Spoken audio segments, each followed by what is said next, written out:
If you've ever tried to insert a fully loaded 30-round magazine into a AR-15 with a closed bolt, and after you did so, you went to go shoulder your rifle and the magazine fell out, go ahead and hit that subscribe button, like, comment, do all those good things. The comment section is what it is. So keep doing what you're doing, guys. It does provide some amount of entertainment, and it's unique. Nothing else in the gun world like it. So thank you for that. In other news, if you're looking to support the channel, grab some t-shirts that will show you that you like guns and are afraid of most of the rest of society, and that's okay. If you need some ammo, free munitions, we'll give you a discount with the discount code Garand. It's 5% off. It's good times. Again, you don't look cool unless you train, so you can't do that without ammo, so get that. All right, we've talked enough about all of that. Let's talk about the Primary Arms 1:6 Power Optic. This is probably actually the least expensive optic that I've ever reviewed up to this point. So a lot of people have been asking me to review things that are a little bit cheaper. So I put the least expensive optic on the most expensive setup I possibly could. Let's talk about this optic a little bit. First off, it runs around $289, depending on where you get it, if you get it used and all that type of stuff. So really easy to buy. You know, it doesn't hurt the wallet so much as some of the other optics like the Vortex Razor HD Gen 2, the 1:6 power optic from them, which is closer to 1500, that type of thing. Same thing with the EOTech Voodoo. So with those things in mind, let's kind of talk about the pros and cons, kind of what we always do. With this particular optic, I have around 5,000 rounds or so, not as much as what I typically do. But I've been reviewing the 1:6 and the 1:8 concurrently, so that review will be coming at a later time. But back to the 1:6.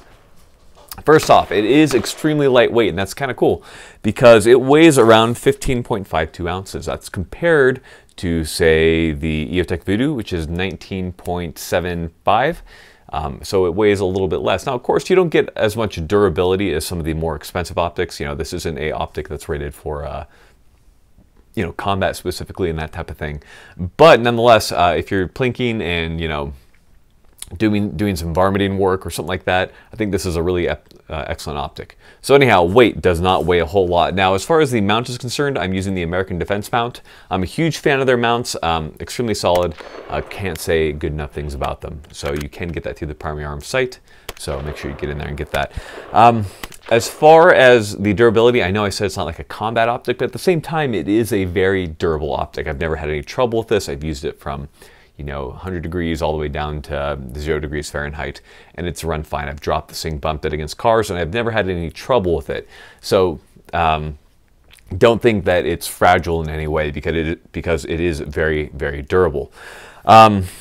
This is a second focal plane optic. So what that means is that throughout the entirety of the zoom, as you zoom, the reticle is going to remain the same. What that means is that you're going to zero this thing at 6x, and that you know, anywhere in between there, your dope's going to be off. So because, you know, the reticle is not changing, all that type of stuff. So some people don't like the second focal planes. I think they work just fine. I am a fan of them. I do like how it works. Now on this particular optic, we are running the Acss Reticle, which is a huge pro because I think the Acss Reticle is perhaps one of the best reticles for ranging targets at unknown distances. So I've talked a lot about the Acss Reticle in other videos, so I'm not going to do like a whole spiel about it all over again, but needless to say, I am a huge fan of it. As far as the click value, when you're zeroing the optic, you're looking at about a half MOA click. Some people will kind of be angry about that and say they want 0.25, but with the 1:6 optic, you know, out of an AR-15, you know, 5.56, 0.5 works just fine for me, and probably will work just fine for most of you. If that's a huge problem for you, probably not the optic for you. The field of view is actually pretty good. Now, it's not quite as wide as, say, the Vortex Razor, so this thing is kind of a beast with its field of view. It's kind of legendary, but it's pretty close. So at 100 yards, this thing is 19.30 feet compared to the Vortex Razor, which is 20.5. Pretty damn close. Glass clarity isn't quite there between the two, and we'll talk about that in a second. But that being said, the glass quality is quite acceptable, especially around the center. So no problems there, and you'll see a little bit of a comparison video right here when I'm talking about that. What really surprised me about the Primary Arms optic was the eye relief. So I wasn't expecting anything good at all. In fact, I was expecting something pretty horrendous. But for whatever reason, the eye relief on this is kind of ridiculous. So if I bring this up to my, kind of normal shooting stance and all that type of stuff, this is eye relief that's really good for me. That being said, I have good eye relief up to here and all the way back to here. So that's pretty amazing. As far as the side to side, and when I start getting scope shadow, it's about on par with what you'd see with other optics at higher price ranges like the EOTech Voodoo.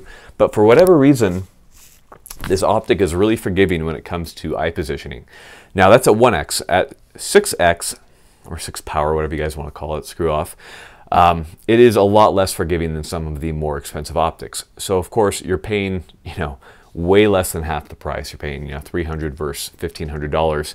So of course there are going to be some, pluses and minuses to that type of optic. But that being said, it is still very usable. You just have to practice your head placement a little bit to make sure that you're going to be good to go. So we've talked about a lot of the pros when it comes to the primary arms optic. Let's hit some of those cons.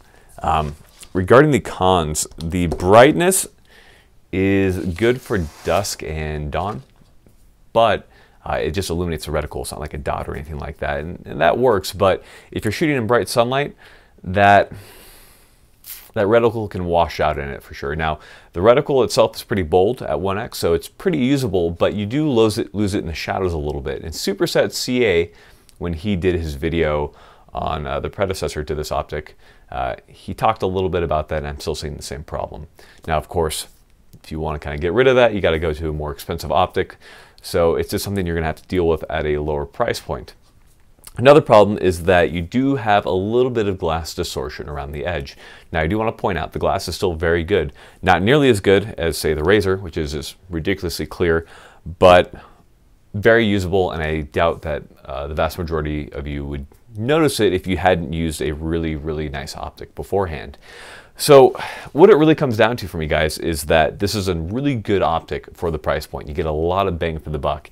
Obviously, if you buy a nicer optic, the EOTech Voodoo, the Steiner, the Vortex, you're going to get better glass quality, better everything.